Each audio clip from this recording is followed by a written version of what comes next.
thinking about it.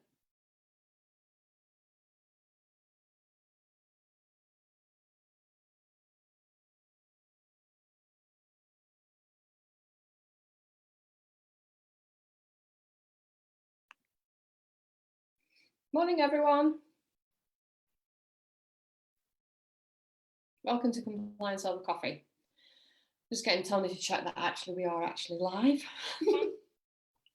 I've got the thumbs up.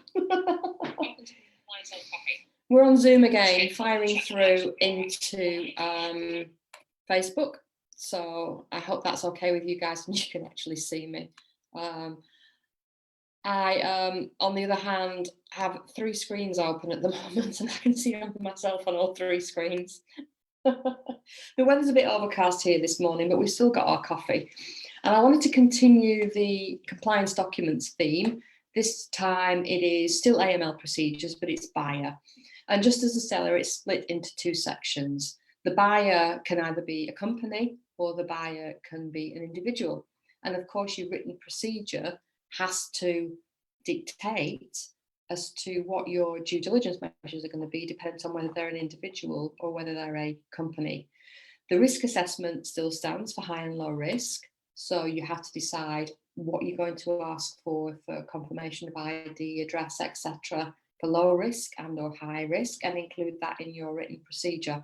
Now, our written procedures are very detailed, as those of you that have purchased the packs will be aware of.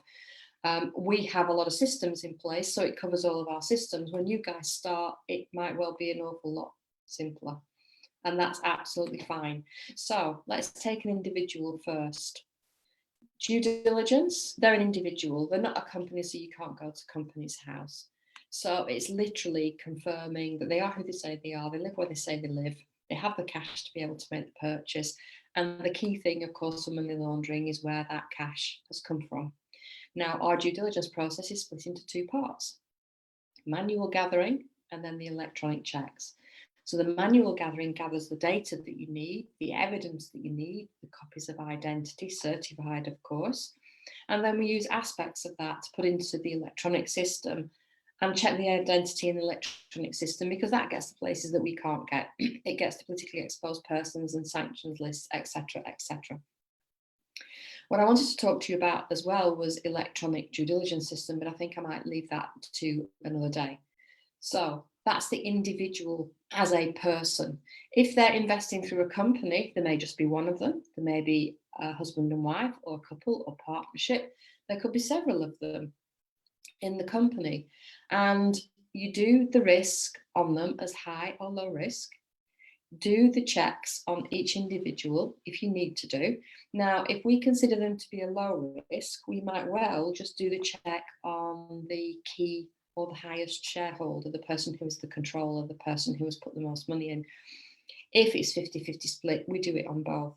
And the only thing that you do is you do the same checks that you would do as an individual on the shareholders, directors of the company in exactly the same way. So the procedures are written the same way. But obviously for a company, you can check company's house and just do due diligence on company's house. You can't download reports, I guess, of company's house. So what we do is we just do screenshots to show that we've actually done the due diligence.